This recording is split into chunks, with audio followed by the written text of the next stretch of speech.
সরকার কোনোদিন চায় না দুধেল গায়রা মূল স্রোতে ফিরে আসুক। সরকার চাই শওকত মোল্লাকে, সরকার চাই আরাবুলকে, সরকার চাই যে ভালো বোম বানতে পারে তাকে। শওকত কোনোদিনের জন্য প্রফেসর রবিউলকে চায় না, প্রফেসর আব্দুল মাতিনকে চায় না। সরকার কোনোদিনের জন্য শিক্ষিত মুসলিম হয়ে উঠুক চায় না। সরকার চায় না একজন মুসলিম প্রশ্ন করুক, সরকার চায় না একজন দলিত প্রশ্ন করুক, সরকার চায় না একজন আদিবাসী এটা বলুক যে ওই আপনার আমাদের সাথে এসে নৃত্য একটা পরিবেশন করে দিয়ে চলে গেলে হবে না, এসটি কোটায় কেন অন্য নন এসটিরা চাকরি পাচ্ছে এই কথা তুলুক। এটা সরকার কোনোদিন চায় না। এইটা এবার যারা প্রশ্ন করে ফেলছে তাহলে শিক্ষা প্রতিষ্ঠানকে ধ্বংস করতে হবে। শিক্ষা প্রতিষ্ঠান ধ্বংস করলেই কি হবে, এই প্রশ্নগুলো আর উঠবে না। সেই জন্য সুকৌশলে কুরে করে শিক্ষা প্রতিষ্ঠানগুলোকে ধ্বংস করছে। এখন ধরেছে যেখানে মাইনরিটিরা আছে, আমি দায়িত্ব নিয়ে বলছি, যেখানে আদিবাসী সমাজের মানুষ বেশি থাকে, যেখানে দলিতরা বেশি থাকে, যেখানে রাজবংশীরা বেশি থাকে, যেখানে কুর্মীরা বেশি থাকে, যেখানে মুসলমানরা বেশি থাকে, খোঁজ নিয়ে দেখুন শিক্ষা প্রতিষ্ঠানের বেহাল দশা। সে মাদ্রাসা হতে পারে, স্কুল হতে পারে, যাই হতে পারে, দেখুন খোঁজ নিয়ে শিক্ষা প্রতিষ্ঠান প্রথম কথা সেই সংখ্যার অনুপাতে নাই। দ্বিতীয় হচ্ছে আপনার শিক্ষা প্রতিষ্ঠান থাকলেও ছাত্র শিক্ষক রেশিও মেনটেন হয় না। তৃতীয় যে সমস্ত ইকুইপমেন্টের প্রয়োজন আছে, সায়েন্স থেকে শুরু করে কম্পিউটার থেকে শুরু করে অত্যাধুনিক বা আধুনিকভাবে পাঠ্যদানের জন্য যে ইকুইপমেন্টের প্রয়োজন আছে সেগুলো নীল। আরে কম্পোজিট গ্রান্ট পর্যন্ত তাদের দেয় না। এই আমি বলেছি দায়িত্ব নিয়ে, যে সমস্ত এই যে পিছিয়ে বর্গের সম্প্রদায়ের আছে, খোঁজ নিয়ে দেখুন স্কুলগুলোতে শৌচাগার নাই ঠিকঠাক, শৌচালয় ঠিকঠাক নাই। থাকলেও মহিলাদের জন্য পশ্চিমবাংলায় দেখুন যে সমস্ত এলাকাতে মহিলাদের জন্য সেপারেটেড টয়লেটের ব্যবস্থা কত পার্সেন্টেজ আছে, নেই বললেই চলে। তো এইগুলো হচ্ছে সুকৌশলে। আজকে আমরা যেখানে এসে উপস্থিত হয়েছি, আনএডেড টিচারদের আনএডেড শিক্ষা প্রতিষ্ঠান পশ্চিমবাংলায় 235টি আছে। 2021 সালের আগে থেকে এই দীর্ঘদিন ধরে আন্দোলন হয়ে আসছে। 2021 সালে মাননীয় মুখ্যমন্ত্রী মহাশয়া তিনি একটা ভোট প্রচারে গিয়ে মুর্শিদাবাদের বিভিন্ন জায়গায় বলেছেন, মুর্শিদাবাদ তো মুসলিম ভোটটা সব থেকে বেশি, মুসলিম ভোটটা নিতে হবে। বিভিন্ন জায়গায় বলেছেন এই আনএডেড শিক্ষা প্রতিষ্ঠানগুলোকে এডেড করে দেবো। খুব ভালো কথা, মুসলমানরা দুহাত ভরে ভোট দিল, কিন্তু এই 5 বছর হতে চলেছে, 4 বছর অতিবাহিত হয়ে যাওয়ার পরেও এখনো এদেরকে এডেড করলেন না। শুধু তাই নয়, এইখানে যে বাচ্চাগুলো পড়াশোনা করে 1 লক্ষের আশেপাশে বাচ্চা আছে কম বেশি, যে বাচ্চারা পড়াশোনা করে মিড ডে মিল পায় না, স্কুল ব্যাগ পায় না, জুতো পায় না, কন্যাশ্রী রূপশ্রীর যে সমস্ত ফ্যাসিলিটিস গুলো আছে একটাও কিছু এরা পায় না। তাহলে বুঝতে পারছেন। আবার এই মুখ্যমন্ত্রী হাউসের মধ্যে বলেছিলেন যে উনি খুব চিন্তিত, খারজি মাদ্রাসার ছেলেমেয়েরা নাকি মেন স্ট্রিমে নাই, ওদেরকে মেন স্ট্রিমে আনার জন্য ওদের একটা হাই লেভেলের একটা কমিটি গঠন করে এইগুলো কম্পিউটার দেওয়া হবে, আপনার কি বলে খেলাধুলার জন্য উৎসাহী করাবে, হ্যান করাবে, তা হবে, অনেক গল্প শুনিয়েছিলেন। খারজি মাদ্রাসার ছেলে মেয়ে প্রায় 10 লক্ষের কাছাকাছি আমাদের রাজ্যে আছে। 10 লক্ষকে দেবে, আর এখানে 235টি শিক্ষা প্রতিষ্ঠানে যে বাচ্চাগুলো আছে তাদের জন্য একবারও ভাবছেন না সরকার। মানে হচ্ছে শুধুমাত্র ভোকাল টনিক দেওয়া, এই সেই ডবল চাকরির গল্প যেমন শোনানো ছিল সেই চাকরি শোনানি হচ্ছে। এখন এরা অবস্থান বিক্ষোভে বসেছেন মাদ্রাসা টিচার অ্যাসোসিয়েশনের পক্ষ থেকে যে ডিমান্ডগুলো নিয়ে, সেই বৈধ ডিমান্ড অবিলম্বে সরকারকে এই ডিমান্ডগুলো পূরণ করতে হবে। সমকাজে সমবেতন, এদেরকে খাটিয়ে নিয়ে হচ্ছে। 1 তারিখে তো কালে মে দিবস উদযাপন হলো, শ্রমের কথা নিয়ে অনেক গল্প আওড়ালেন। ইনারাও তো, আমি ওই শ্রমিক বলে অপমান করছে, অন টাইপ অফ। তাহলে ইনাদের যে মেহনত করছেন, যে শ্রম দিচ্ছেন, সে মূল্যায়ন হচ্ছে কোথায়? 5,500 টাকায় আজকে কি সরকারি চাকরি আছে? একজন গ্রুপ ডি স্টাফের, ক্লার্কের 12,000 টাকায় কি মাইনে আছে আজকের ডেটে, এই চরম মূল্যবৃদ্ধির সময়? এইসব নিয়ে আচ্ছা, আপনি বলছেন এইসব শিক্ষক থেকে ছাত্রদের অশিক্ষিত করে রাখা হয়েছে, সরকার চাইছেন না তাদের শিক্ষিত করতে, কিন্তু ভোটের সময় এদের উপরই তো রাজ্য সরকার একটা বড় ভোটের উপর নির্ভর করে থাকে। কেন তাহলে এই ধরনের? আমি আবার রিপিট করছি, সরকার কোনো মতেই চায় না মুসলমানরা শিক্ষিত হোক, দলিতরা শিক্ষিত হোক, আদিবাসীরা শিক্ষিত হোক, পিছিয়ে বর্গের হিন্দুরা শিক্ষিত হোক, সরকার কোনো মতে চায় না। এরা শিক্ষিত হয়ে গেলেই তাহলে শুভেন্দুর অধিকারীর হয়ে কে মারামারি করবে, কে মমতা ব্যানার্জির হয়ে মারামারি করবে? তো ভাগ করে নিয়েছে। দলিত আদিবাসীদের একটা হেভি অংশ বিজেপির হয়ে হই হই করাবে, আর মুসলমানদের একটা অংশ তৃণমূলের হয়ে হই হই করাবে। যদি আজকে দলিত আদিবাসী মুসলমানরা বুঝতে পারে যে আমি হিংসা করলে আমার নামে যে মামলা হবে, আমার লাইফ শেষ হবে, তাহলে কি আর হিংসা করতে যাবে না? তাহলে শুভেন্দু অধিকারীর হয়ে কেউ কথা বলবে না, মারপিটেও যাবে না, আর মমতা ব্যানার্জির হয়েও কেউ মারপিট করতে আসবে না, কেউ বোম বাঁধবে না। সেই জন্য সুকৌশলে সরকার পিছিয়ে বর্গের মানুষকে অশিক্ষিত করে রাখার চেষ্টা করছে। সেই জন্য এদের শিক্ষকদের না মজুরি ঠিকঠাক দিচ্ছে, যা না শ্রমের মূল্যায়ন করছে, না বাচ্চাগুলো যেখানে পড়াশোনা করে সেই প্রতিষ্ঠানের যে ইকুইপমেন্ট গুলো প্রয়োজন আছে সেগুলো ঠিক করে করছে।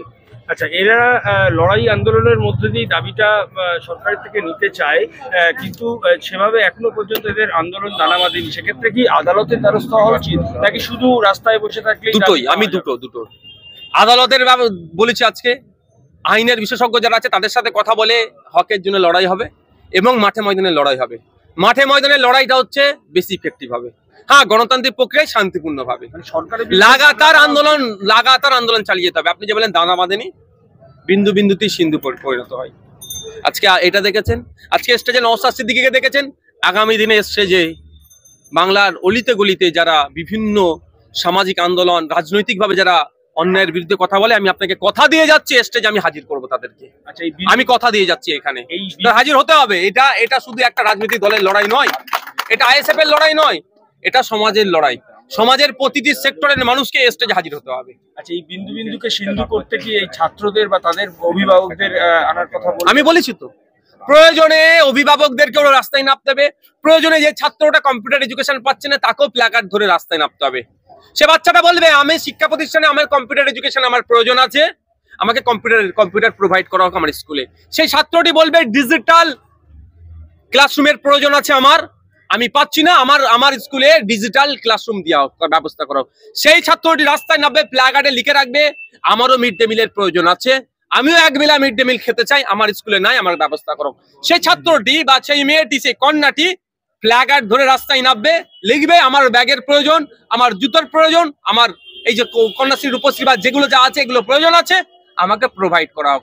এই যে ধরে নামবে রাস্তায়। সেই দাবিটা আনতে গিয়ে তো আদালতের অনুমতি সাপেক্ষে এখানে বসতে হচ্ছে। সেই দাবি আদায়ের জন্য রাস্তায় বসার অনুমতি পাচ্ছে না। আগামী দিনে কি হচ্ছে দেখুন, আগামী দিনে দেখতে থাকুন।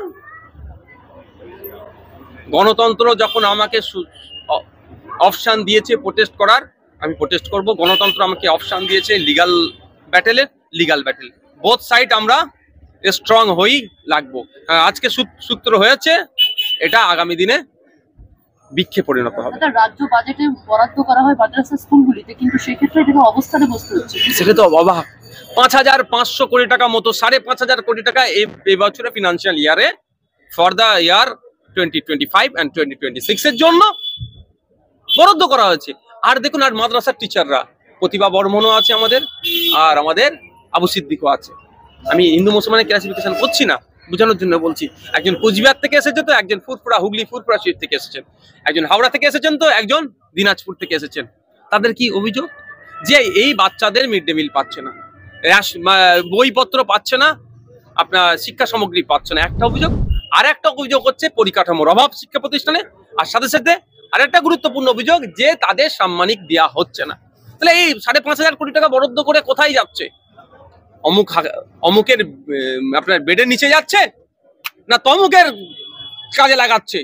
যারা মনে করছে মুসলিম সমাজে যারা রাহবার হিসাবে নিজেদেরকে দাবি করছে, এবং একটা মাইনরিটি কমিউনিটি যারা রাহবার হিসাবে নিজেদের দাবি করছে, তারা কি করছে? তাদেরকেও কিন্তু আগামী দিনে জবাব নেব আমরা। অনির্দিষ্টকালের অনশনের পরিকল্পনা করছে তারা, এখন শুধু 4-5 দিনের জন্য হয়েছে, সেটা কি আপনি সমর্থন করেন? অনির্দিষ্টকালের অনশনের রাস্তা বসে গণতান্ত্রিক প্রক্রিয়ায় শান্তিপূর্ণ যে কোনো আন্দোলনে নওশাদ সিদ্দিকী সমর্থন করে। Thank you.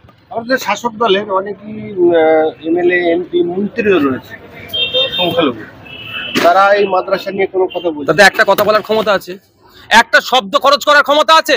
আমি চ্যালেঞ্জ করলাম গুলাম রব্বানী সাহেব থেকে শুরু করে কলকাতার মেয়র ফিরহাদ হাকিম সাহেব, এতটুকু বলুক যে মাদ্রাসার 235টি শিক্ষা প্রতিষ্ঠান যে আছে, এই শিক্ষকদের যে মাইনে দিয়ে পড়ানো হচ্ছে সত্যি এটা অতি কম, এটাকে বাড়ানো উচিত। এতটুকু কথা বলুক। আমি চ্যালেঞ্জ করছি ফিরহাদ হাকিম সাহেবকে, বড় মুসলমানদের নেতা দাবি করো তো। আমি চ্যালেঞ্জ করছি গুলাম রব্বানী সাহেবকে, আমি চ্যালেঞ্জ করছি যে কটা মুসলিম দাবিদার এমএলএ আছে, এমপি আছে। আমি এতটুকু কথা, এটা তো ভুল কথা নয় যে এদের মাইনেটা বাড়ানো হোক, যে মাইনেটা এখন আছে কম আছে, এটা উচিত নয়। এতটুকু কথা বলতে পারবে? আমি চ্যালেঞ্জ করছি ফিরহাদ হাকিম সাহেবকে, পারবে না, কারণ ওদের টিকি বাঁধা আছে। ওরা ওদের টিকি বাঁধা আছে। ওরা শুধুমাত্র সংখ্যালঘু যা করে মুসলমানদের ভোট পেতে, মুসলমানদের মন পেতে। আবার এই ফিরহাদ হাকিমকে যদি কোনো সময় বিজেপি একটা খারাপ ভাষায় আক্রমণ করে, খারাপ ভাষার বিরুদ্ধে আমি দেখবেন আমরাই রেড়ে করে উঠি অনেকে। তাহলে সংখ্যালঘু এমএলএ মন্ত্রী যারা রয়েছে কিছু কাজের নয়। ওই জন্য আমি বারবার কথা বলি, আমি বারবার একটা কথা বলি, বলে না যে এবারে 40টা মুসলমান বিধায়ক কেন হলো, আগেবারে 63টা ছিল, তার আগে 73টা ছিল। আমি বলি এই মুসলমান বিধায়ক দিয়ে মুসলমানদের কিছু লাভ হবে না। পশ্চিমবাংলা বিধানসভা 18টা আদিবাসী সমাজের বিধায়ক আছে। দুর্ভাগ্য একবারের জন্য বলিষ্ঠ কণ্ঠে নওশাদ সিদ্দিকী ছাড়া কাউকে বলতে শুনলাম না কেন আদিবাসী কোটায় নন আদিবাসীরা চাকরি করছে। পশ্চিমবাংলার বিধানসভাতে 63টা মতো দলিতদের বিধায়ক আছে, সংরক্ষিত সিট থেকে যাচ্ছে এসসি কোটাতে। একবারের জন্য তাদেরকে বলতে শুনলাম না কেন দলিতদের কোটাতে নন দলিতরা চাকরি পাচ্ছে নওশাদ সিদ্দিকী ছাড়া। সুতরাং এই মুসলমান বিধায়ক মুসলমানদের অনেক কথা বলে ফেলবে, আদিবাসী বিধায়ক আদিবাসীদের অনেক কথা বলে ফেলবে, দলিত বিধায়ক দলিতদের অনেক কথা বলে ফেলবে, এটা আমি বিশ্বাস করি না। অন্তত আমি হাউসের মধ্যে থাকি তো, আর হাউসের লাইভ যদি চলতো তাহলে এই কথা এখন বলতে লাগতো না। লাইভ হয়নি, যেমন লোকসভা রাজ্যসভাতে লাইভ হয় বা বিভিন্ন বিধানসভা লাইভ হয়, আমাদের বিধানসভায় লাইভ নাই। সমস্যাটা এখানে। তাহলে আপনি বেশি বলেন বলে সংখ্যালঘু দলিত আদিবাসীদের জন্য, সেই জন্য আপনার বিধানসভা এলাকায় 8টা থানা তৈরি। হ্যাঁ, এটা তো বলতে লাগে নাকি আমাকে আটকাতে হবে, আমাকে আটকাতে হবে। শুভেন্দু অধিকারী রাত দিন হিন্দু মুসলমানের মধ্যে দাঙ্গা লাগিয়ে দেওয়ার কথা বলছে, ওর বিরুদ্ধে মামলা হয়েছে, ওর বিরুদ্ধে ওখানে কাউকে স্পেশাল অবজারভার দিয়েছে, 8টা থানা করেছে, আমাকে করতে হবে। তবে একটা কথা বলি, আমি বিধায়ক হতে হবে, এমপি হতে হবে, এমএলএ হতে হবে, মন্ত্রী হতে হবে, আমার লোভ নয়। আমি কারোর কাছে গিয়ে আমি টিকি বন্দুক দেব না, কারো কাছে গিয়ে আমি আমার মাথা বন্দুক দেব না, এটা মাথায় থাকে যেন।